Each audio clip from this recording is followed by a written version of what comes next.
Si tu es une femme et que tu as des problèmes de fertilité, écoute bien cette vidéo. Je vais essayer de te le vulgariser au maximum pour que tu puisses comprendre.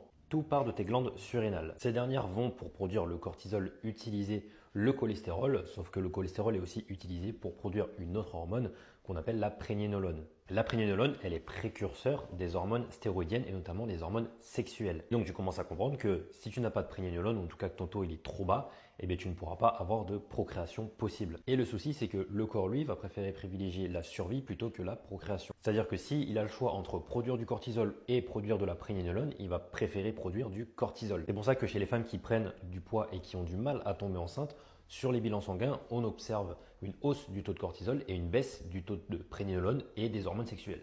Et ça, c'est également des conséquences d'une hypothyroïdie.